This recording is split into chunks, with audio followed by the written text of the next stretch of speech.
Kembali lagi di Cerita Cinta Channel. Jangan lupa like, comment, and subscribe ya. Terima kasih.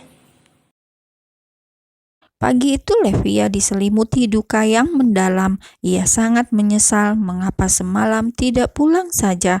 Karena begitu paginya ia tiba di rumah, sang papa malah terkapar di bawah ranjang. Di tengah-tengah kekalutan, rasa panik dan kecemasan yang melanda, di sana ada Dirga. Pria itu langsung mengangkat tubuh papanya yang memang tidak seberat seperti orang dewasa pada umumnya. Sakit cukup lama membuat pria itu hanya menyisakan kulit dan tulang pada tubuhnya. Dirga sepertinya sudah bisa membaca situasi. Otaknya pun bekerja sangat cepat. Dengan sigap setelah mendobrak pintu, Dirga pun bergegas memeriksa denyut nadi dan detak jantung Papa Levia tersebut.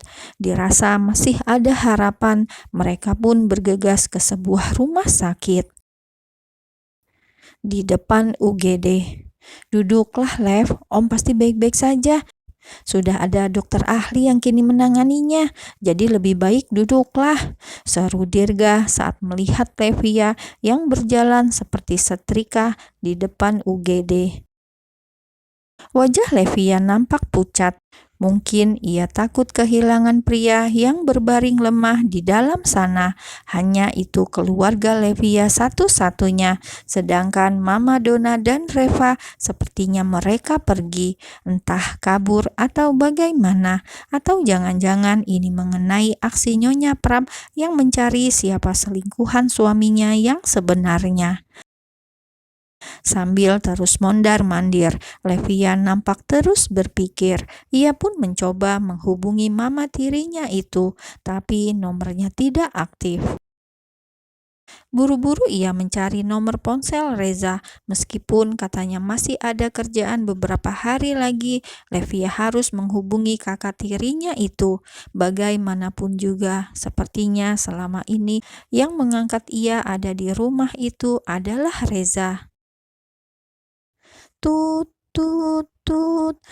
Levia melirik kiri kanan sambil menunggu telepon diangkat.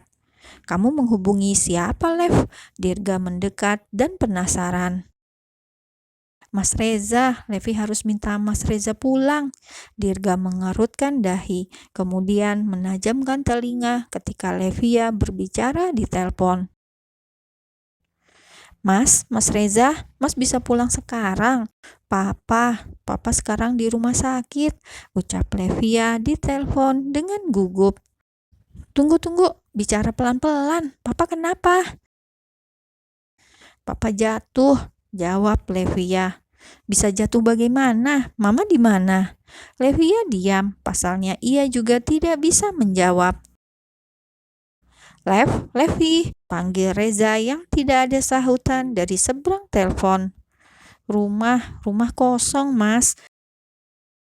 Mendengar jawaban Levia, Reza hanya bisa memejamkan mata. Sudah ia duga, sejak papanya sakit, sang mama sepertinya juga mulai luntur rasa cintanya.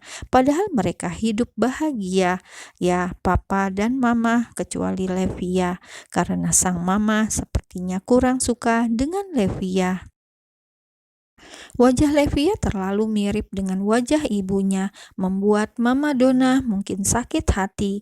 Ia dulu sempat melihat foto lama ibunya Levia di salah satu laci kamar, dan itu membuatnya sangat marah hingga dijadikan alasan untuk menyiksa Levia dari kecil. Dia marah karena sang suami masih saja menyimpan foto mantan istri pertamanya. Kembali ke tempat Reza, pria itu kemudian mengatakan akan pulang segera. Sambil memijit pelipisnya, ia berpikir kemana mamanya. Baru juga dipikirkan, sang mama malah menghubungi dirinya, tapi dengan nomor asing. "Reza, transfer uang ke rekening mama. Mama butuh banyak uang sekarang." Suara Mama Donna terdengar tergesa-gesa. "Halo, Mama di mana?" "Udah, nanti Mama jelasin. Sekarang kamu transfer ke rekening Mama." Tut, tut, tut. Reza hanya bisa menahan nafas kesal. Sang mama pasti membuat ulah. General Hospital. Klek. Bagaimana papa saya, Dok? Levia yang tadi sempat duduk sejenak setelah bicara pada Reza di telepon, kini berjingkat saat melihat pintu UGD terbuka. Feeling Levia sudah tidak bagus ketika melihat sorot mata sang dokter. Pria berjas putih itu kemudian menyentuh pundak Levia, menepuknya dan menggeleng pelan. Seketika langit Levia seperti runtuh. Dunianya lenyap saat itu juga. Maksudnya apa, Dok? Beliau selamat kan? Sela Dirga yang merasakan firasat tidak enak. Maaf, kami sudah melakukan yang terbaik. Gedebuk, Levia jatuh pingsan. Rupanya jiwanya tidak sanggup menerima kabar buruk yang cukup mengguncang dunianya tersebut. Kediaman orang tua Levia. Levia terduduk lemas di depan sebuah peti jenazah. Ia terisak sambil dipeluk Reza. Pria itu baru saja tiba beberapa saat yang lalu. Reza seolah merasakan kehilangan yang sama. Meski bukan anak kandung, sosok papa mereka semasa hidup adalah sosok penyayang. Sayang sekali, beberapa tahun terakhir nasib buruk menghampiri keluarga mereka. Papa kecelakaan, membawa kabut duka untuk semua keluarga. Sekarang duka itu semakin dalam ketika di depan rumah mereka tersemat bendera kuning yang tersapu angin. Proses pemakaman berjalan dengan singkat. Selain tidak memiliki kerabat, hari itu juga kebetulan mendung gelap. Jadi banyak pelayat yang langsung pulang setelah mengucap bela sungkawa. Kini hanya tertinggal Levia yang duduk sambil mengusap kayu nisan sang papa bersama Reza yang setia menemani sejak ia tiba. Sedangkan Dirga, ia hanya bisa berdiri dari jauh mengamati bagai pengamat. Duar. Kilat mulai muncul bersama dengan petir yang menyambar. Reza pun mengajak Levia balik karena sepertinya akan turun hujan deras. Namun gadis itu tidak mau. Ia tetap duduk dan membiarkan air dari langit perlahan mengguyur tubuhnya. "Lev, jangan begini," seru Reza. Levia malah menutup wajahnya dengan tangan. Ia sedang menangis, menangisi sang papa yang pergi begitu cepat. Dari belakang, Dirga melepas jas hitam yang ia kenakan. Ia letakkan jas itu tepat di punggung Levia. "Ini salah Levi, harusnya semalam Levi pulang, iya kan? Ini memang salah Levia," isak Levia dengan tubuh yang bergetar.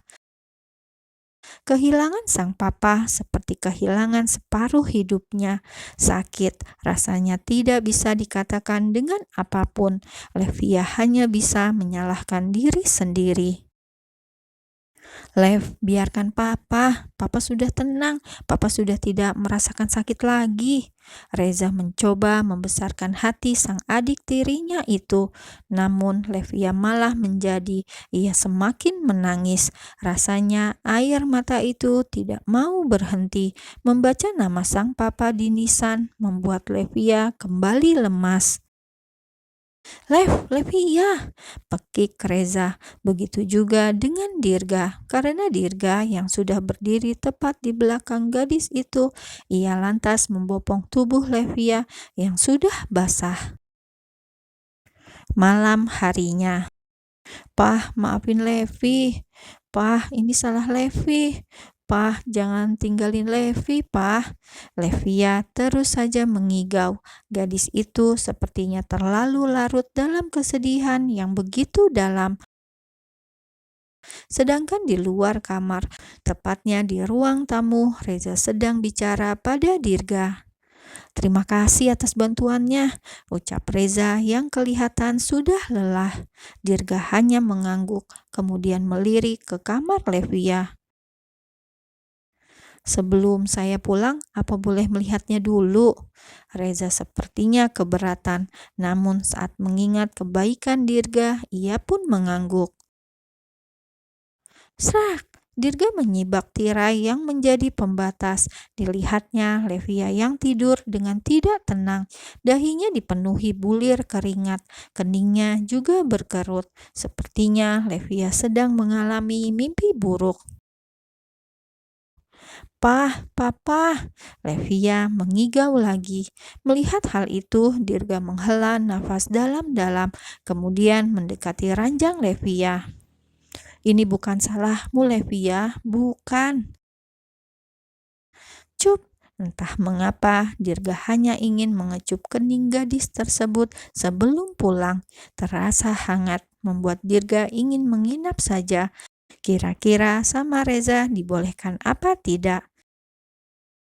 Diusapnya rambut Levia, kemudian pipinya yang hangat. Sepertinya Levia demam, mungkin karena kehujanan di pemakaman tadi siang. Ehem. Reza masuk dan berdehem. Ia sempat melihat tangan Dirga menyentuh pipi adik tirinya. Sudah malam, sepertinya Anda harus pulang, usir Reza yang mungkin cemburu. Dirga kemudian memutar bola matanya. Pria itu mencoba memikirkan hal yang licik agar bisa menginap malam ini. Aku sangat khawatir dengan Levia. Rasanya tidak tega melihat kondisinya seperti ini. Boleh malam ini aku menginap? Suasana hening sesaat. Maaf, Anda bukan bagian dari keluarga kami. Rasanya sangat aneh jika Anda menginap, jawab Reza yang mulai tidak bersahabat. Dirga langsung mengumbar senyumnya yang sombong itu. Maaf, mungkin Levia belum cerita sebelumnya. Kami dalam hubungan yang khusus, bahkan mungkin akan segera menikah. Mata Reza mau copot.